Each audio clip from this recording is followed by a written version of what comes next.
turma de ensino médio, os adolescentes de 15 anos foram submetidos a um absurdo, a uma obscenidade por meio de uma professora militante. Homens velhos, cujos não quero, dão asco se penso em todas as que eles quando não me conheciam. Aí eu não vou falar essa palavra porque meu pai está assistindo em casa, ele vai ficar decepcionado. Que fala do fundo das calças, a bisca que não para em cima das mesas, a vagina dentada. Veja, senhores, o senhor está pagando seu imposto para pagar o salário dessa professora, para ela ensinar isso para o seu filho. E o assunto que me traz à tribuna é novamente um assunto triste, senhor presidente. Um assunto que a gente já estamos trazendo para cá, para essa Assembleia, há 5 anos. Agora é o 6º ano em que a gente bate nessa tecla e fala desse assunto. Pois bem, o vereador Fernando Cordeiro, que atualmente é presidente da Câmara de Vereadores lá de Chapecó, denunciou nas suas redes sociais e também entrou em contato conosco para expor uma situação absolutamente bizarra, porém não incomum, uma situação recorrente, não somente nesta, mas em todas as escolas de Santa Catarina. Um episódio muito triste que aconteceu na escola Lourdes Lago, em Chapecó. Então você, pai e mãe, que tem seu filho matriculado na escola estadual Lourdes Lago de Chapecó, onde inclusive eu também já lecionei, já atuei como professora, veja só o absurdo dentro dessa sala de aula. Numa turma de ensino médio, 1º ano do ensino médio, os adolescentes de 15 anos, aproximadamente 15 anos, foram submetidos a um absurdo, a uma obscenidade, por meio de uma professora de língua portuguesa. Ou seja, eu e você, que está em casa nos assistindo, cidadão catarinense, todos nós pagamos os nossos impostos esse mês para pagar o salário dessa professora. E vejam o que ela faz com o recurso público que sai do nosso bolso. A professora de língua portuguesa passou uma atividade para os alunos e claro que ela quis dar uma cara de legalidade ao trabalho dela. Então ela colocou ali componente curricular, letramento literário com ênfase na literatura catarinense contemporânea. Aliás, ultimamente não dá mais para falar de literatura contemporânea, né? São tão poucos os bons escritores, mas enfim, né? A professora passa então esse roteiro de atividade, que inclui título do livro, autor, ano, editora, informações textuais, a obra tem prefácio, a ficha de leitura do livro. Uma atividade que seria comum, uma atividade que seria corriqueira, se não estivéssemos, obviamente, falando de uma professora militante.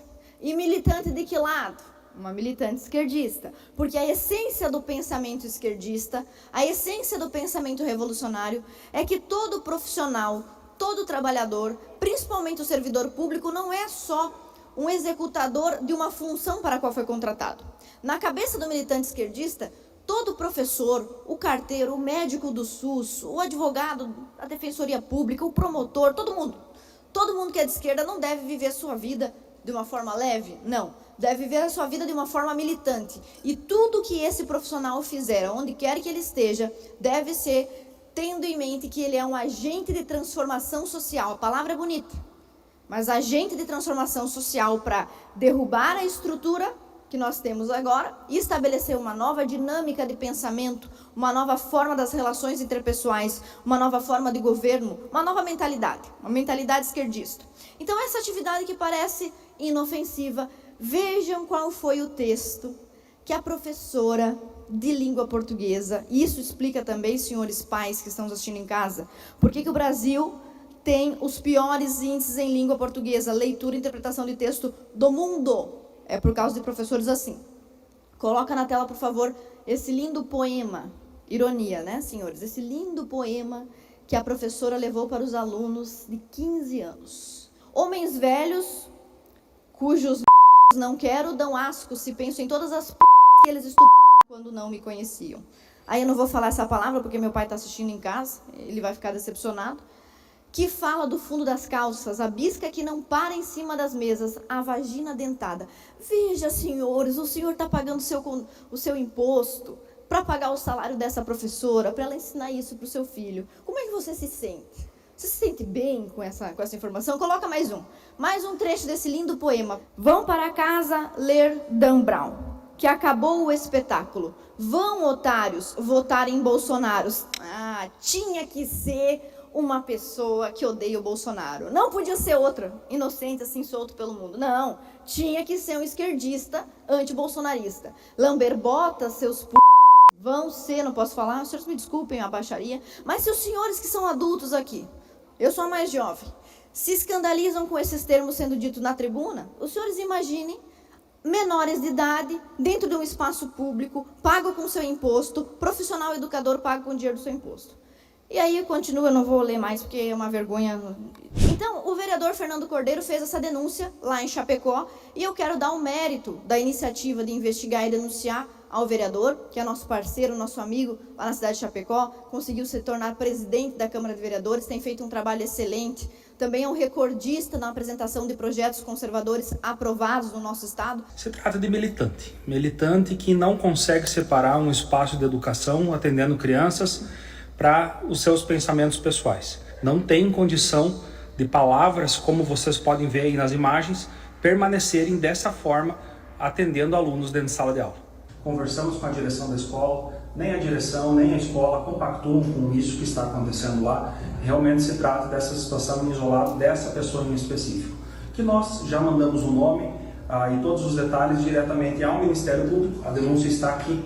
E eu queria dizer a vocês que a partir dessa denúncia que fizemos aqui nas redes sociais, nós recebemos mais de 10 manifestações, outras denúncias complementando a informação que nós já vimos publicado aqui. Nossa solicitação, tanto para a Secretaria quanto para o Ministério Público, é o afastamento dessa professora. Nós estamos protocolando requerimento, pedido de informação à Secretaria de Educação, para saber se foi aberto um PAD, um processo administrativo contra essa professora, para saber se é a primeira denúncia, para investigar mais a fundo esse caso. E é muito interessante isso que o vereador disse.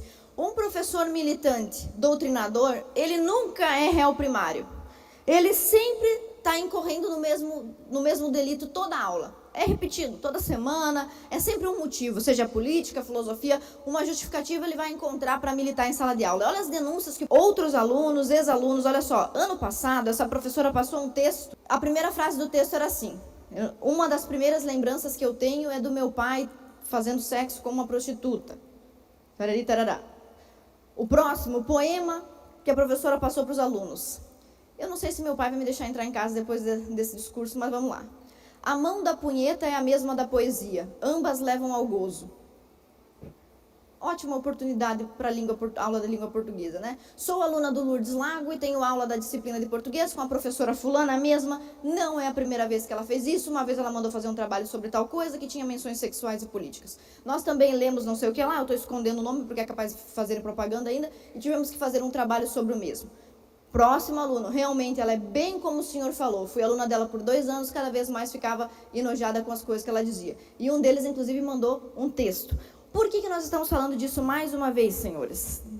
Por quê? No ano retrasado, nós conseguimos aprovar no final do ano um projeto que institui a Semana de Combate à Violência Institucional contra a Criança e Adolescente dentro das escolas. Uma deputada daqui dentro desse parlamento, usando aquele microfone ali da esquerda, na hora em que o nosso projeto estava sendo aprovado, disse que o projeto era uma caça às bruxas, que só servia para perseguir professores, e que era uma tremenda injustiça. Pois bem, senhores, mesmo com este projeto aprovado, essa lei em vigor, e as escolas sabendo que os alunos têm direitos e deveres, e os professores têm direitos e deveres, mesmo com esse projeto, que supostamente seria uma caça às bruxas sendo aprovado, esses professores estão saindo impunemente. Estão fazendo esse tipo de absurdo em sala de aula sem ser punidos. Nós temos 4 projetos de lei sobre esse assunto que viraram lei. 4 leis acerca desse tema estão em vigor graças à nossa atuação. Inclusive um decreto do ex-governador, que foi inspirado num projeto de lei nosso. Mas o que eu queria pontuar com os senhores é o seguinte: chegarão a este plenário outros projetos de lei de minha autoria, como, por exemplo, o 302, que proíbe a divulgação de materiais que facilitem acesso de crianças e adolescentes a imagens, músicas ou textos pornográficos e obscenos. Esse projeto foi apresentado em 2019, no meu primeiro ano de mandato. Já faz 6 anos que esse projeto está. E quem está em casa pode tentar acertar qual é o partido da deputada que está segurando o projeto para ele não tramitar. Se você pensou que é uma deputada do PT, acertou. E esse não é o único projeto que a deputada do PT está segurando. Ela está segurando também o nosso projeto 200 de 2023, que assegura aos pais o direito de escolher as atividades que seus filhos podem ou não fazer em sala de aula. Então, senhores deputados, quando esses projetos chegarem ao plenário, Me ajudem a mudar essa realidade em Santa Catarina e todos os catarinenses ficarão gratos. Muito obrigada.